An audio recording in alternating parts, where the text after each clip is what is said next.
Good morning and welcome to Weekend Rewind. Today we've got Master Your Finances with Kurt Baker, a certified financial planner with Certified Wealth Management and Investment LLC. Well, he'll share all his financial tips and tricks to help you with your personal wealth management. Remember, you can catch Kurt at his normal time Sunday mornings at 9 a.m. Now sit back, relax, and enjoy Master Your Finances. Only on 107.7 The Bronx.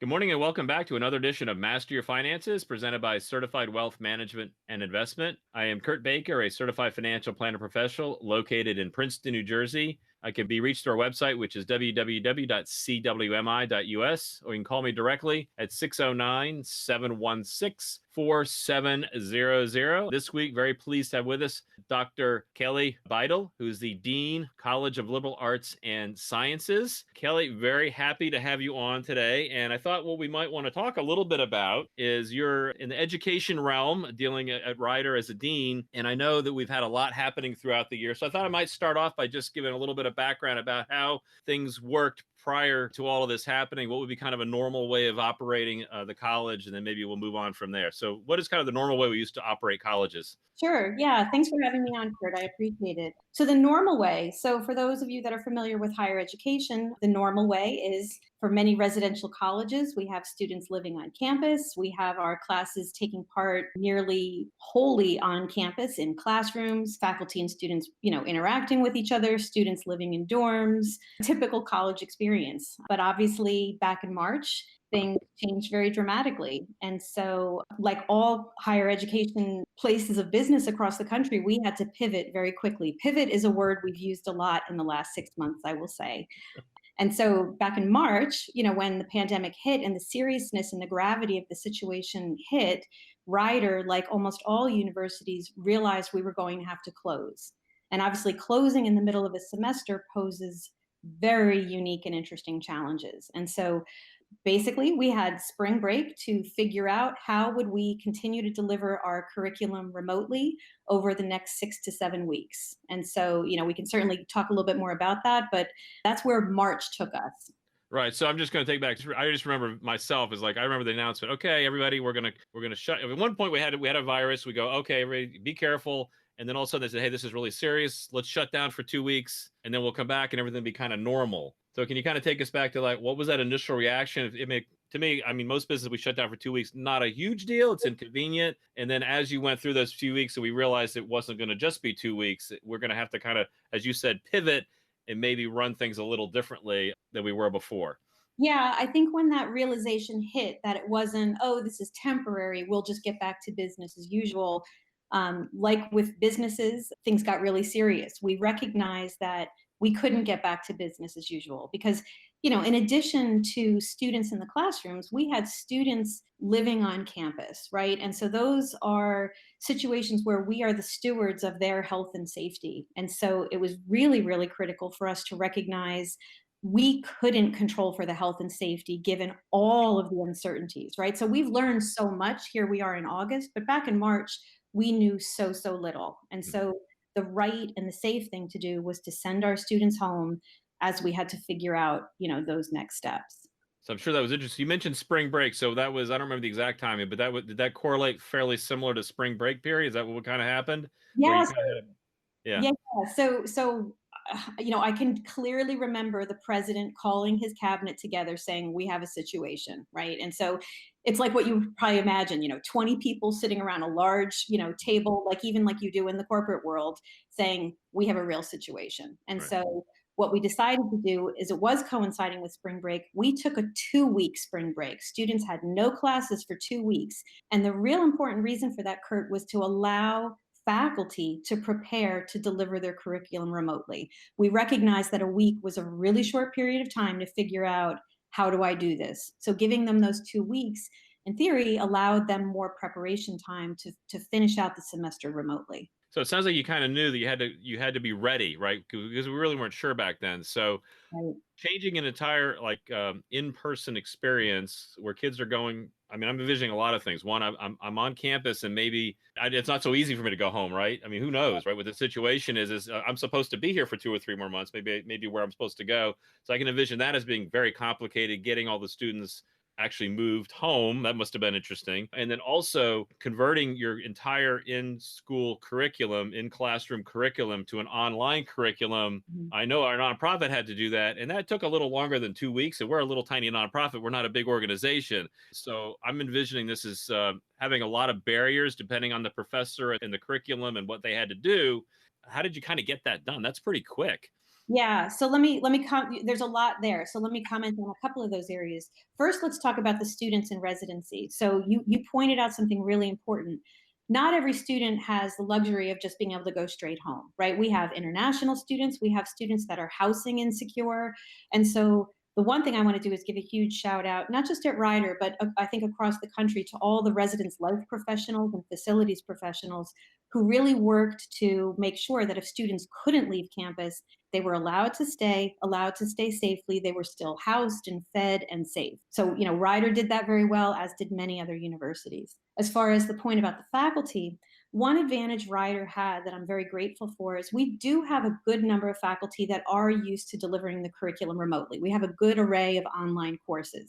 So unlike some other universities where there's no online teaching, we were at least in a position of strength to say, okay, we got this, we know how to do it. But then as far as those faculty that have never taught online, you're absolutely right. 2 weeks is not sufficient time. And so, we had a lot of our teaching and learning center professionals, a lot of our IT professionals really trying to get those faculty up to speed. And then the last thing I'll note is that, again, not all students have the luxury of proper technology to be able to receive courses at home, right?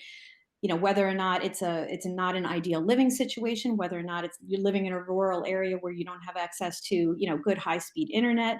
So we had to struggle through a lot of those problems, just like a lot of other universities. But I am pleased to say that students were given loaner laptops if they needed them, if they didn't have that technology. So these are not things that are unique to Ryder. I think you will, if you interviewed anyone from across the country from higher ed, you'd see a lot of similar themes. Yeah, no, we've seen a lot of people having to adjust, and I know that some of the courses. So I'm thinking about going through the courses in my mind. So one of the things we had unique as a nonprofit, we actually have like dog training. So there's like something that's like a really hands-on. So Right. so I know colleges have the same thing. I mean, if you have like a lab where there's chemistry and there's things where people actually go into a location to do the work. How do you adjust that? Because some of that's really hard to do. You can do some of it virtually, but other things maybe not so easily. Right. And actually, so I'm a scientist myself, and I've had more than my fair share of teaching laboratories over the years. And you're absolutely right. They're very, very hands on.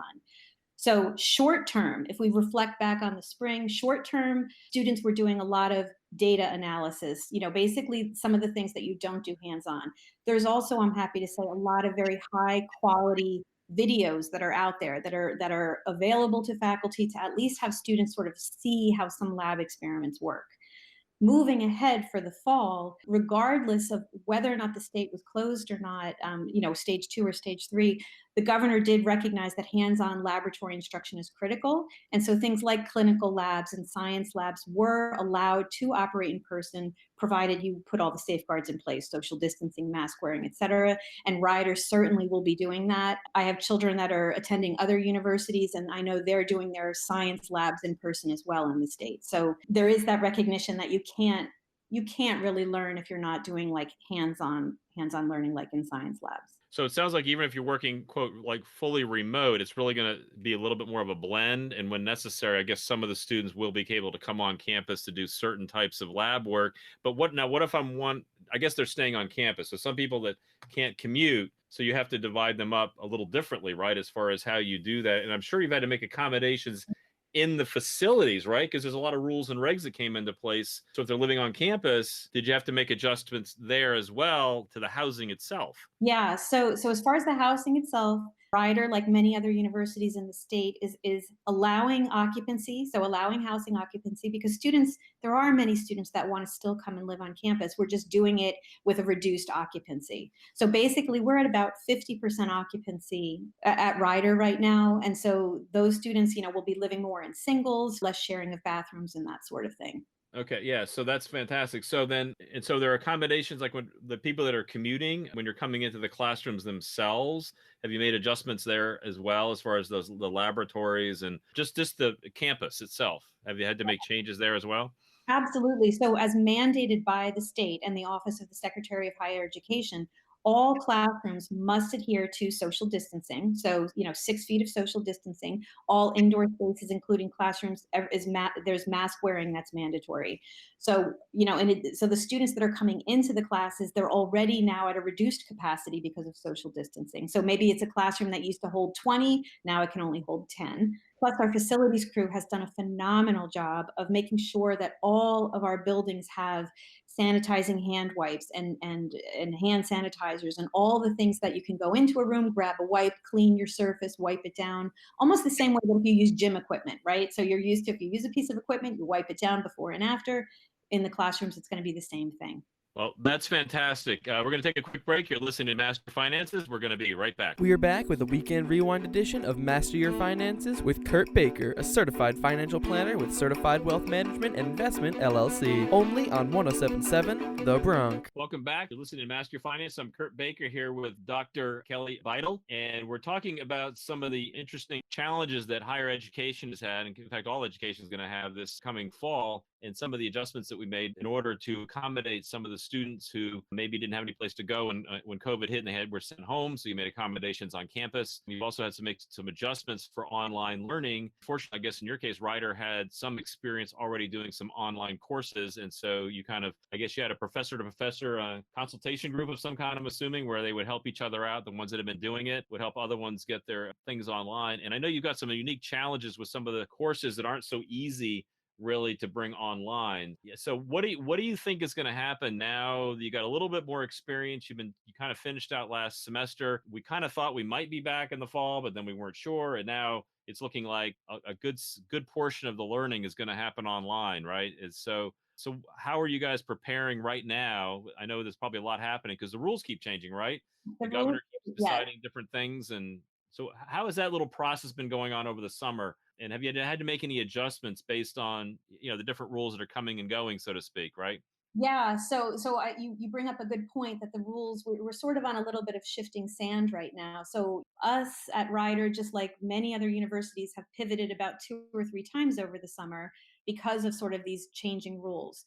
Where we've landed is we're going to begin the semester remotely for 3 weeks, allowing students to get onto campus, allowing those that have to have mandatory quarantines coming from other states the time to do the quarantining. And then we're going to begin the semester with a mix of hybrid, in person, and remote instruction on the 21st of September. And as far as over the summer, our faculty have been fantastic. They've been preparing all summer for how to deliver remote instruction to our students in the most quality of ways. And you're right, there is a lot of peer to peer sort of help for those that know what they're doing, to those that don't know as much. We have a teaching and learning center that has been running sessions all summer about, how do you Zoom and how do you do discussion groups and all of that sort of thing. But the critical thing I'll mention that I think is really a lesson we learned from the spring that I think we're taking really good advantage of. Students really prefer what I'm going to call synchronous remote learning, meaning they tune in at the time of class and their instructor is there, and there is, I'm going to call it face to face instruction, but it should be more like screen to screen instruction.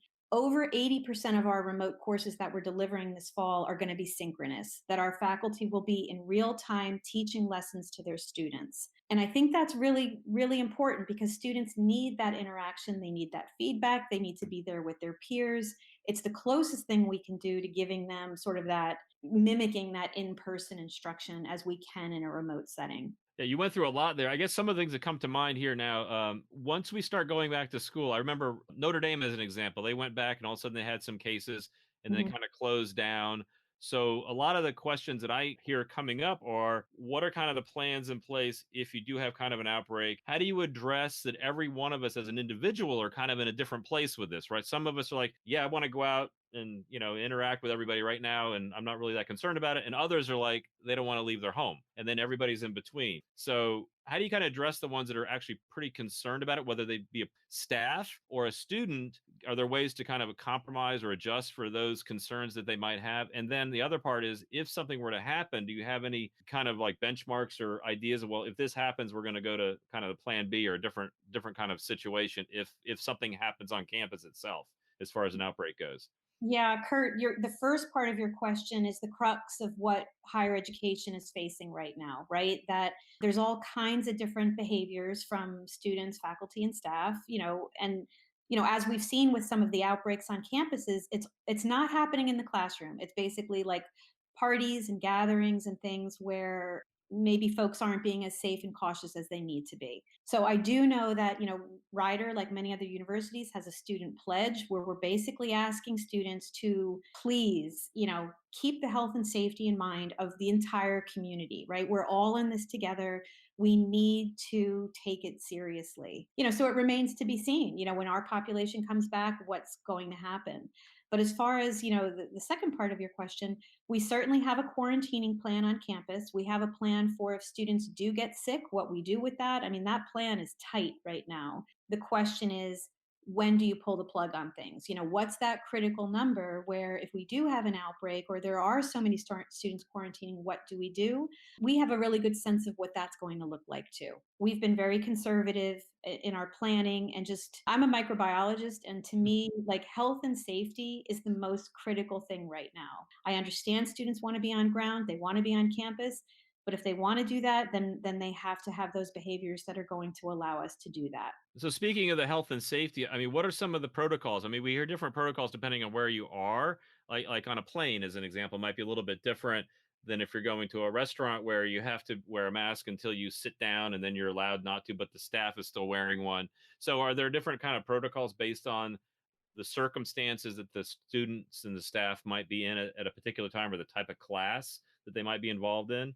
Yeah, I can tell you in the classroom, mask wearing is mandatory. Now, for the faculty in person teaching the class, a mask is it's a bit of an impediment, right? So, Mhm. what we've landed on is the faculty will be 6 to 10 feet away from where any of the students are sitting, and they'll be wearing plexiglass shields that we've synthesized, actually with some of our own 3D printing on campus, to That's great. allow the faculty that plastic barrier in front of their face, but not being impeded by a mask. And I'll give you really easy or an example of why a mask when you're teaching is difficult. We have students that need to lip read, right? And so for an accommodation, we need to make sure that the student can actually see what the faculty member is saying. And so that's just one example of why the plexiglass mask during teaching makes a lot of sense. I think that's great. I remember somebody, I think it was the mother, actually made in the early stages.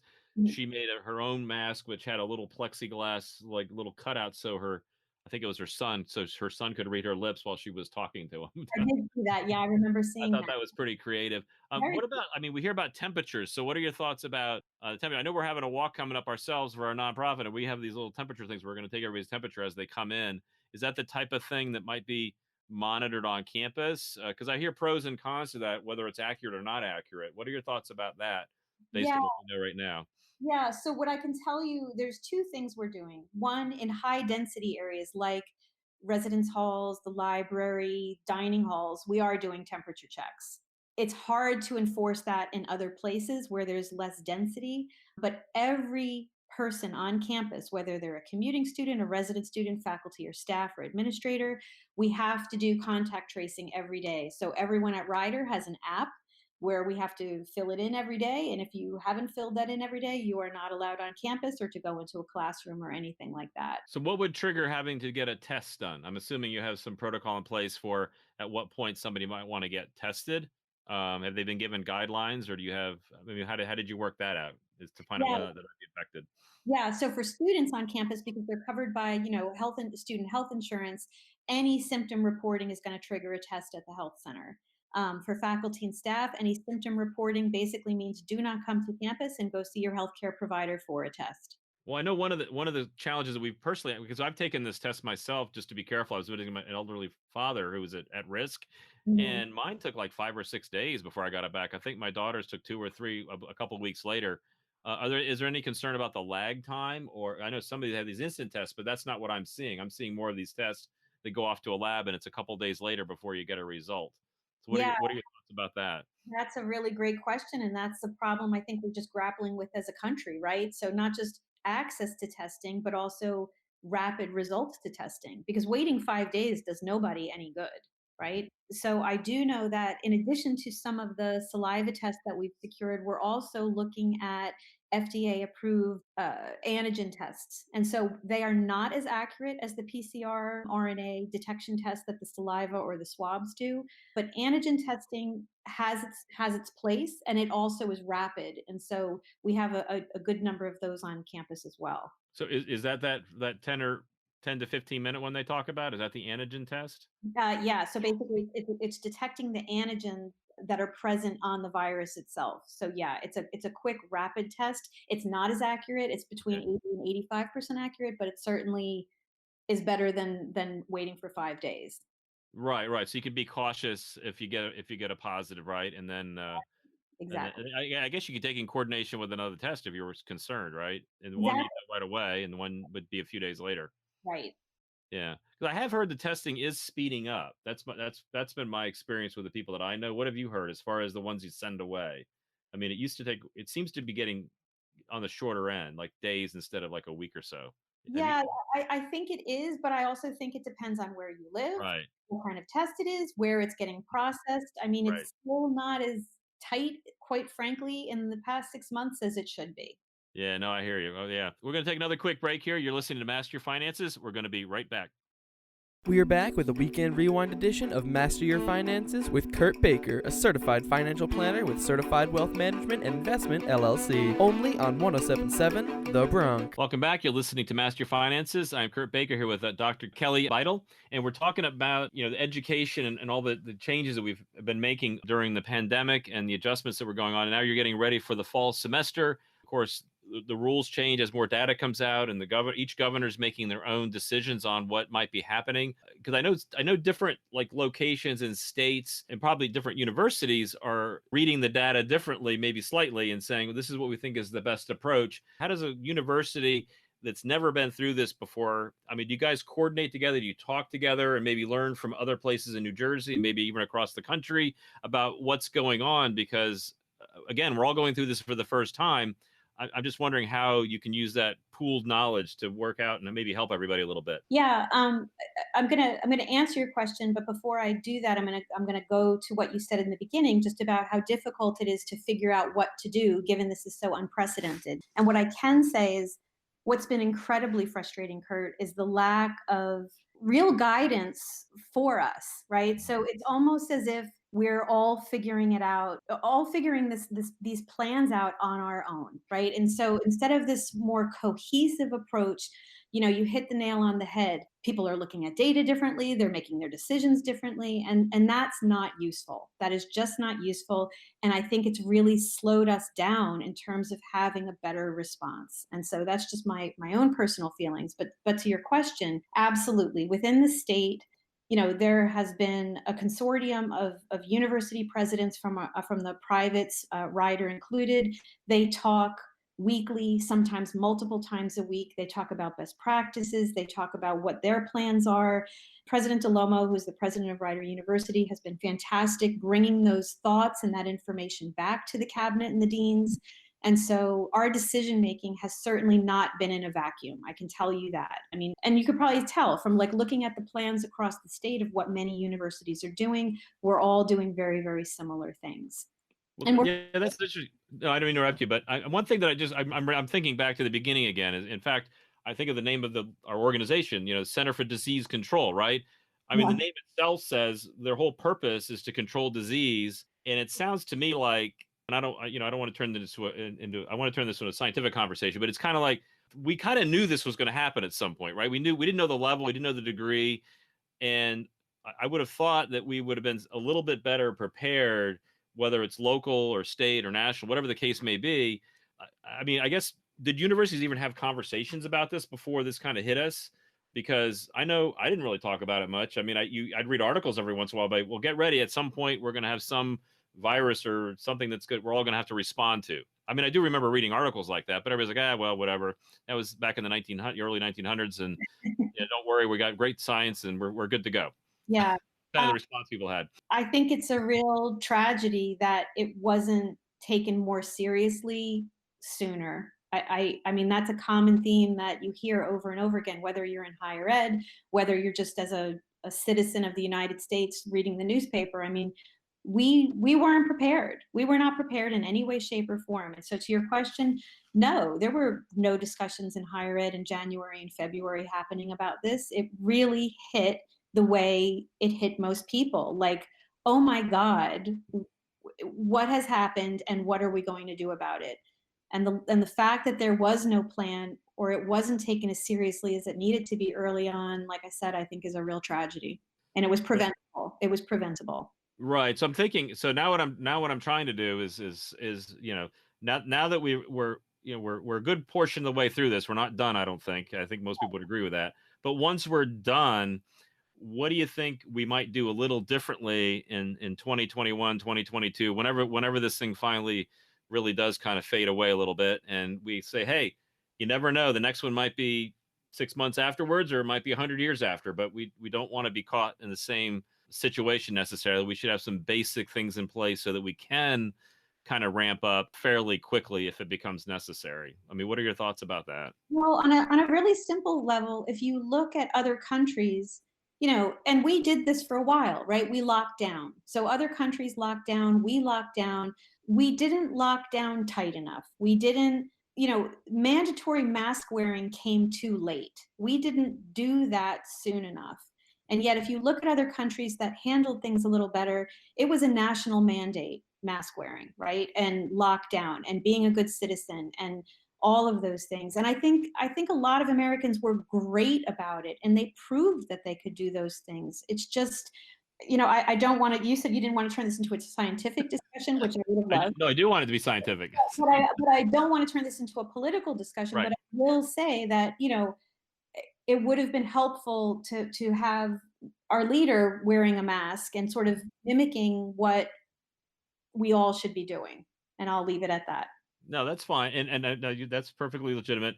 One thing that kind of struck me initially was like I used to think this years ago is how certain cultures, like I'm thinking like in the Asian world, wearing a mask is fairly common, right? They'll wear it on their way to work, and Mhm. I always thought of that being more of from a pollution standpoint, but I think it's more than that. And do you think that once this is over, that some people will continue to do that because it's good? I'm going to guess that I'm assuming influenza is way down this year, right? Because if everybody's doing social distancing and being self quarantined, even when we're out and about, used through a mask and 6 feet and things like that, aren't we spreading less disease in general?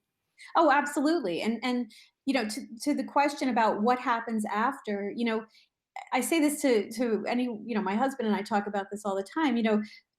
Think about the silent generation, the one that went through the Great Depression, right? That left an indelible mark on those people, and their behaviors were just irrevocably changed after that. I look at this as something that is going to just put a stamp on us, and our behaviors are going to be so different moving forward. I mean, think about it yourself. Would you be shake? I mean, are you going to continue to shake people's hands in the future? Are you going to continue to give people that you don't know so well a hug? I mean, I know that seems really funny to think about, but in all seriousness, I think about my own behaviors and I think about as dean how many people's hands I shake, and I'm thinking, wow, I don't know how comfortable I'm going to feel doing that in the future.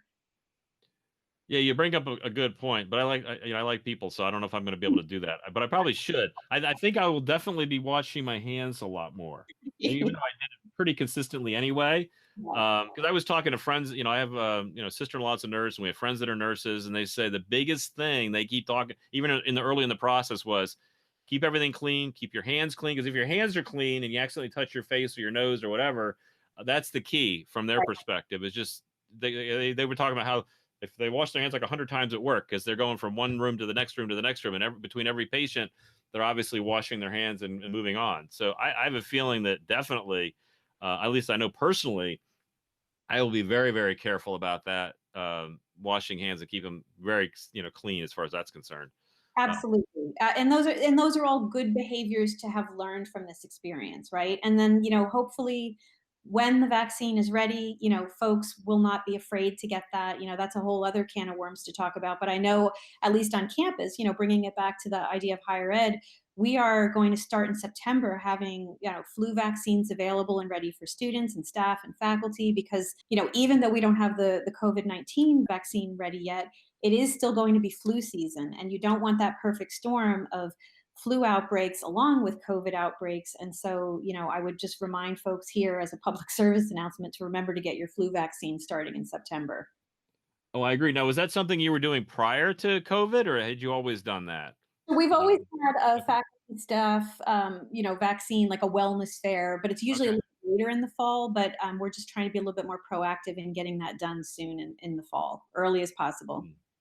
So I know through every time we have a shift in knowledge, I know we've had some challenges, but I think through challenges we tend to learn things. So what have you learned that maybe we're going to take with us as a positive, right? So I think a lot of us talk about all the negative things that just happened to us over the last few months, but I think there's some positives that came out of it. One, I've learned how to use video conferencing tools much better. It was always one of those things in business where yeah, it'd be great to know that because you never know when a client might want to talk to you on video call. But it wasn't real big demand because my clients weren't really using it. I wasn't really using it, so we didn't both want to kind of learn at the same time. But now that everybody knows how to use this stuff, I'm doing it all the time.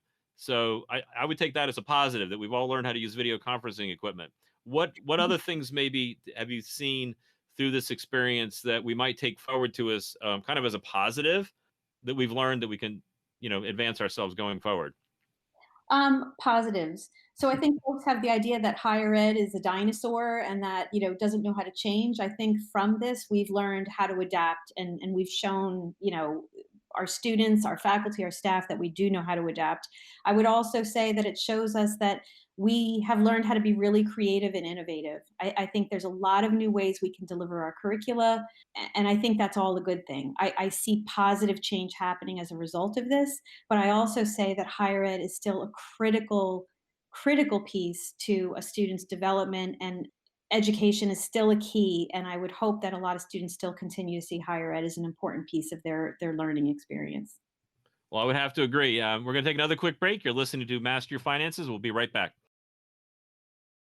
We are back with a weekend rewind edition of Master Your Finances with Kurt Baker, a certified financial planner with Certified Wealth Management and Investment LLC, only on 107.7 The Bronx. Welcome back. You're listening to Master Your Finances. I'm Kurt Baker here with Dr. Kelly Bidle, and we are talking about the challenges that we've had in higher education with making adjustments and how you guys have successfully been kind of navigating all of those adjustments as new information comes out and we get feedback from your students and from your faculty. And of course, government's involved here with the rules that they're laying out. And you guys have done a great job of making those adjustments. And now you're getting ready for the fall quarter. And I know some of the conversations out there are, wow, well, they're going to do, as you mentioned, you're going to be 3 weeks online, and then you're going to have things on campus. And I know some people are talking about, well, okay, this is a different experience. Is the value the same as it was when we're all going on campus and having that quote college experience that most of us who've been to college remember? What are your thoughts about that conversation, and how do you address that? Yeah, and it's a hard question, but it's a fair question. I'll start answering that by saying that I still believe that the quality of education remains the same, whether it's delivered remotely or it's on ground. The cost of instruction does not change, right? So the faculty delivering the cost are the same faculty, whether they're delivering it to you in person or not. They're still the same faculty that are giving you the same, coursework and feedback and all of that stuff. So again, the quality of the instruction should remain the same. The cost of the instruction remains the same. And I would argue the degree that you receive from the institution of higher learning is also the same, whether or not, you had to take some remote courses or they were in person, but it doesn't dilute what that degree is or take away the education that you received. And so I totally understand why folks are asking those questions. But the other part of the answer is that with having to pivot to much more remote instruction, the costs of technology and the infrastructure that the universities have had to bear to make it possible is also not insignificant. And so, it's a complicated question, and I'm hoping I'm answering what you're looking for. But I No, would you definitely are. Another aspect of college, at least from my perspective, I mean, I met a lot of great people when I went to college, right? So it's the education, but I think in part it's who you meet, the networking of kind of similar thinking and minds and things like that. You meet a lot of really good people that sometimes will be your friends for life. And so, are there any ideas? How do you continue to help students kind of stay networked together from an education standpoint as well as from kind of a social standpoint, because we are social human beings. And I think that is a big part of the growing process when you're in college, or you're moving out of high school. You're a little bit more on your own. It is kind of a step into adulthood as well, not just the education, but also kind of from a social emotional standpoint as well. So, what are your thoughts about how that's being addressed when the structure is a little bit different now? Yeah, and I think that's so critical what you pointed out there, Kurt, is that college is so much more than just your coursework and so much more than just the classes you're taking. It's that networking, that time to grow up, that time to meet lifelong friends and that sort of thing. And so the two things during this time, and again, this is a moment in time, and I know we're all going to be back on ground together soon, and hopefully all those great experiences will happen. But from the academic standpoint, faculty are not just teaching their classes, they're having virtual office hours and drop-ins and all of that stuff, so students can outside of class say, hey, I'm thinking about this internship, or I'm thinking about grad school, can we talk? So that faculty academic advising piece will not go away. That's a continued networking experience for students that we will still try to make as much available to them as possible. And then on the social side of things, our residence life and student affairs team, I know, have been working really, really hard, has have others across other universities at trying to make experiences for students where they can gather and meet each other and those sorts of things. And there's no replacement, like you say, for that in-person experience, but those haven't gone away. They're just virtual at the moment. Oh, that sounds great. I know that it sounds like things like drive-in movies are coming back, right? Didn't we? In fact, that was when I responded when they said they couldn't have these conventions that we're having right now in person. I said, Yeah, they should have like a drive-in setup, and it turns out they had that, right? yeah, So I we was like, did. hey, they took my idea. Yeah, But back in June, there was a drive-in on campus, and apparently it was sold out, and it was a ton of fun. yeah, I remember them as a kid, and they kind of all disappeared, right? They got redeveloped into something else. So, are Yeah. those kind of some of the changes? I mean, I know we're not. So you're going to have, I assume, through the different software and electronic things we have, so we can still stay connected that way. But Mhm. when they're on the campus, I know we have these requirements. We have to be safe, right? So, Right. are there ways to still communicate with each other? I guess you'll have places like the library and things like that. You'll have the dining hall and where they can still gather, I guess, to some degree, but they have to maintain their safety as well. Correct? Is that my Absolutely. understanding? Yeah. So all of that, and what I can tell you is, if you ever have a chance to walk on campus anytime soon, we have very large tents that have been put up all over campus. They're outfitted with lighting and tables and chairs, and so as we all know, it's much safer to gather outside than it is indoors. And so, again, facilities, residence life, student affairs are doing all these added infrastructure on campus so that students can gather and have music or whatever. And so it's not perfect, but we certainly are encouraging our students, like, get out and be social and see each other. Hmm.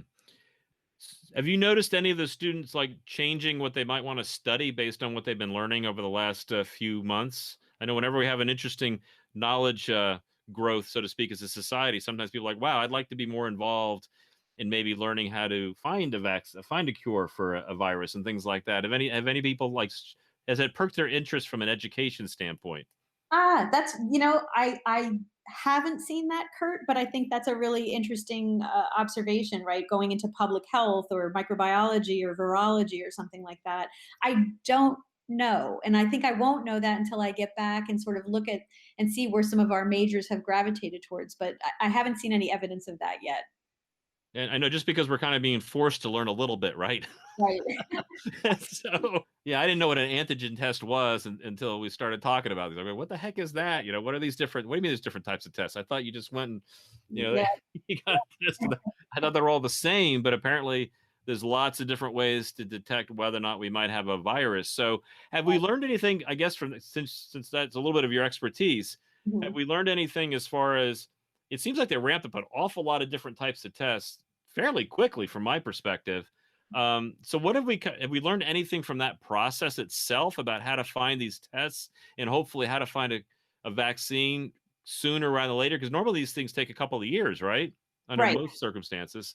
Right. Well, I think why you've seen, I will say the entrepreneurial spirit in America is strong, right? So I think the fact that you've seen so many tests pop up, I think what I would caution all of your listeners to make sure is that make sure that whatever test they use is FDA approved, because there are a lot of sketchy tests out there that I would be very wary of. But you're absolutely right. Developing a vaccine that's safe is not something that happens overnight. But given how deadly this virus is, I am hopeful that that process can be sped up safely.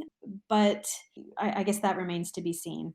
That Yeah, remains, because I remember, well, I think we heard, didn't Putin say I have a vaccine, but I think yeah, they had 3 people tested or something. yeah, It sounded like it was they hadn't actually done it in any kind of widespread manner yet, right? And I think that's where Mhm. you learn where people might have negative responses to the vaccine itself, right? Right. It's kind of hard to know some of this until people actually are trying it, right? Exactly. I mean, there's a reason why any drug or vaccine that you take has gone through so many copious clinical trials and been tested on so many people. That way, you know what you're taking is safe and effective. There's a reason why we have these processes and standards in place, I will say. Well, that's good. Hopefully, they do a good job. So, no, haven't they streamlined? I know the FDA is still involved, right? So, but they've streamlined some of these processes, from what I understand, as well at this point. It's right. Yeah, the one that I'm the most familiar with. So Rutgers University had really the gold standard with their saliva test that they developed early, and that was very, very accurate. I just read that Yale University has taken that saliva test and sort of streamlined it to the fact that the results are faster. I don't know if they're as accurate, but they have cut out some of the labor that's involved in the Rutgers test. So, but see, like, look at this, Kurt, right? It's two universities with like world-class scientists and faculty developing these tests. Those are where we should be looking, for accurate testing and things of that nature, not maybe some of these sort of, I don't know. I, I'll, I'm gonna trust our smart people over. So exactly. I'm with you on that one for sure.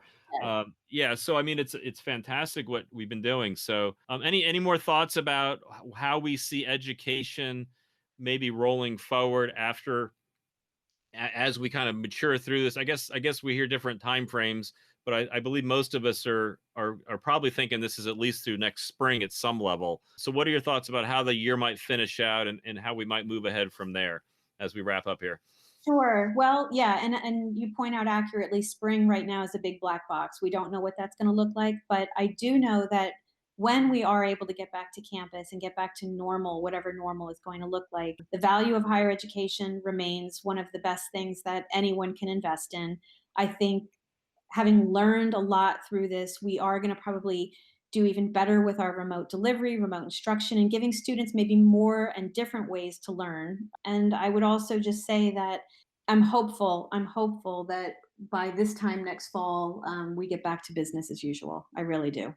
All right, Dr. Kelly Bidle, I appreciate everything you did and that you're doing, and I hope you have a fantastic fall and spring. I know it's a lot of challenges, but I appreciate you coming on and kind of explaining to people a lot of things have been going on out there because I know there's been some confusion. You've been listening to Master Your Finances. You can subscribe by going to masteryourfinances.us. Remember, together we can master your finances so you can enjoy financial peace of mind. That was the Weekend Rewind edition of Master Your Finances with Kurt Baker, a certified financial planner with Certified Wealth Management and Investment LLC. You can catch him at his normal time every Sunday at 9 a.m. Tomorrow, Weekend Rewind is back with Health 411. So be sure to tune in right here on 107.7 The Bronx.